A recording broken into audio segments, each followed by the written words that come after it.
اقتربت الساعة وانشق القمر.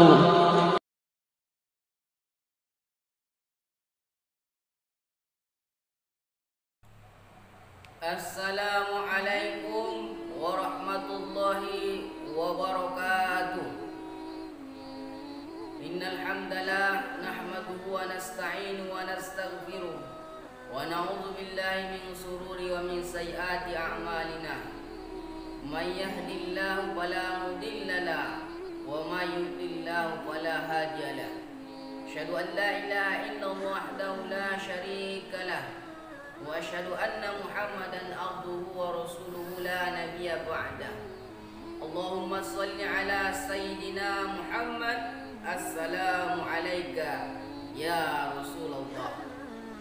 Qala Allah ta'ala fi kitabihil karim, a'udzu billahi minasy syaithanir rajim. Bismillahirrahmanirrahim. Qul huwallahu ahad, Allahus samad, lam yalid wa lam yulad wa lam yakul lahu kufuwan ahad. Pemirsa yang dimuliakan Allah Subhanahu wa taala, bersyukur kita kepada Allah Subhanahu wa taala karena pada hari ini kita masih diberikan Allah Subhanahu wa taala kesempatan dan izin hidup di muka buminya ini.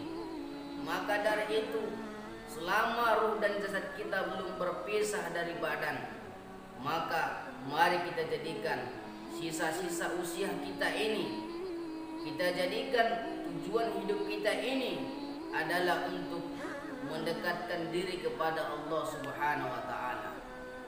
Salawat dan salam kita sampaikan kepada baginda Rasulullah sallallahu alaihi wasallam,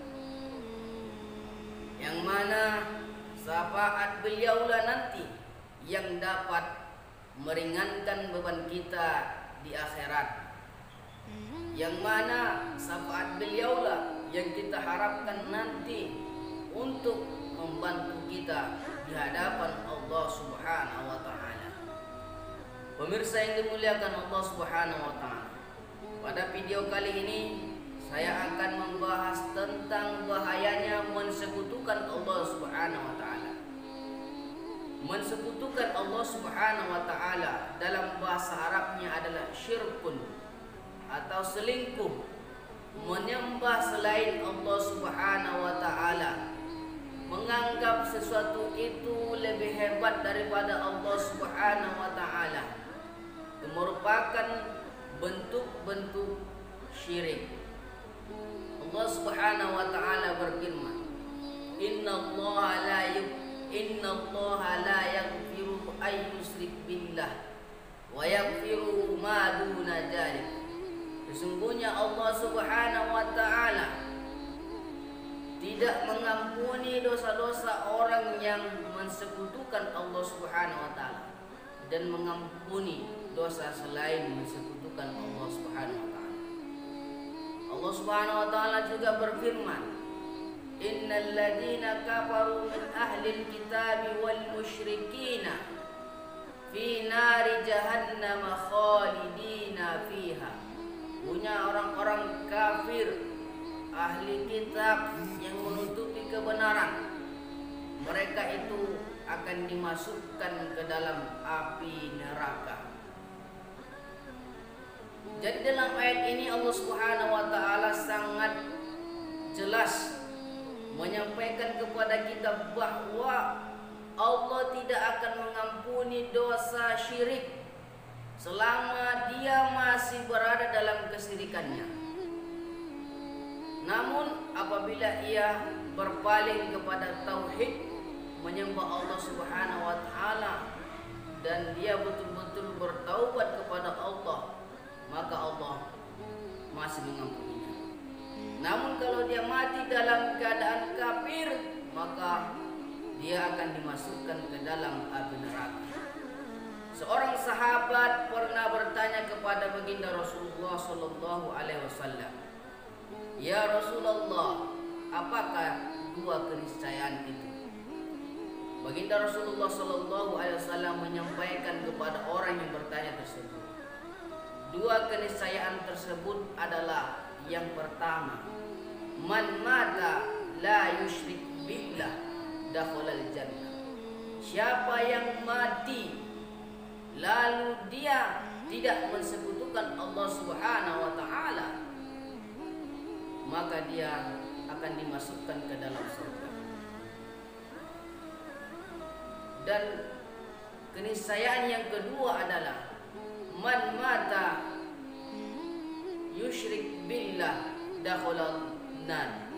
Barang siapa yang mati dalam keadaan mensekutukan Allah Subhanahu wa taala, maka dia akan dimasukkan ke dalam api neraka. Bahkan akan kekal di dalam api neraka orang-orang yang mensekutukan Allah Subhanahu wa taala. Rasulullah sallallahu alaihi wasallam juga menyampaikan kepada kita yang harus dijaga bukan hanya mensekutukan secara nyata dengan jelas-jelas menyembah berhala, menyembah batu atau kuburan, atau mengundi nasib, percaya dengan ramalan. Tapi syirik yang paling berbahaya juga adalah menyombongkan diri di hadapan Allah Subhanahu wa taala. La yaqbalullaha amala ahadukum man kana fi qalbihi dzarratan min kibr. Allah tidak menerima amalan salah satu di antara kalian apabila amalannya itu bercampur dengan sifat takabur. Maka mari sama-sama kita perbaiki tauhid kita. Wa ma umiru illa liya'budullaha mukhlishina lahuddin. Tidaklah Allah memerintahkan kita agar senantiasa kita ikhlas dalam beramal, tidak mensekutukan Allah dalam amal kita, bukan karena ingin dipuji, bukan karena ingin dikatakan orang yang alim, bukan dikarenakan ingin mencari pengikut yang banyak atau jamaah yang banyak, tapi belajar ikhlas di dalam beramal, karena salah satu diterima amal kita adalah ikhlas.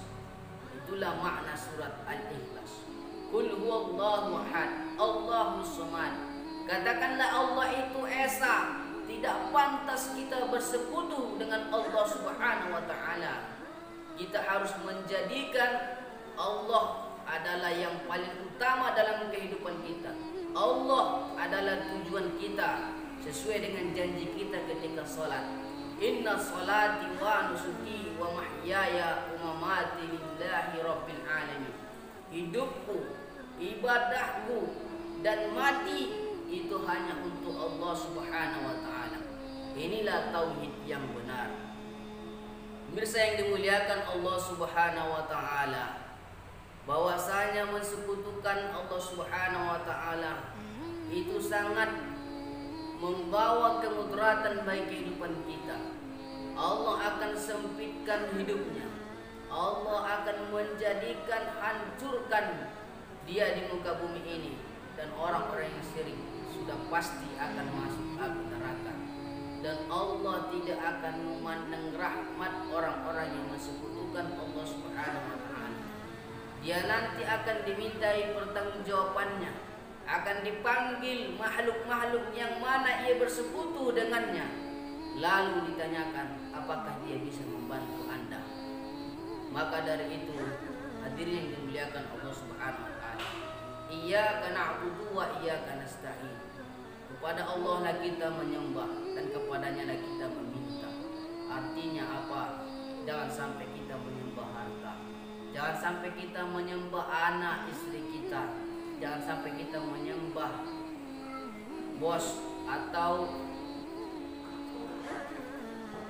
atau orang-orang yang levelnya lebih tinggi daripada kita. Tapi jadikanlah Allah Subhanahu wa taala adalah satu-satunya makhluk yang pantas disembah. Artinya apa? Jangan hanya dikarenakan kehidupan dunia, gara-gara anak kita tidak mengerjakan sholat, gara-gara istri kita lalai menyembah Allah Subhanahu wa taala, gara-gara kita loyalitas kepada bos kita lupa mengingat Allah Subhanahu wa taala. Karena itu semuanya adalah bentuk kesyirikan. Maka hadirin yang dimuliakan Allah Subhanahu wa taala, berhati-hatilah dengan mensekutukan Allah Subhanahu wa taala. Karena orang-orang yang mensekutukan Allah sudah pasti tidak akan mendapatkan kehidupan yang bahagia, tidak akan mendapatkan kehidupan yang sejahtera, tidak akan mendapatkan kehidupan yang nyaman, tidak akan mendapatkan kehidupan yang tentram. Tapi sebaliknya, orang-orang yang mensekutukan Allah Subhanahu wa taala akan mendapatkan azab yang sangat pedih. Inilah yang dapat saya sampaikan. Semoga bermanfaat untuk saya pribadi dan secara umum untuk kita semuanya. Assalamualaikum warahmatullahi wabarakatuh.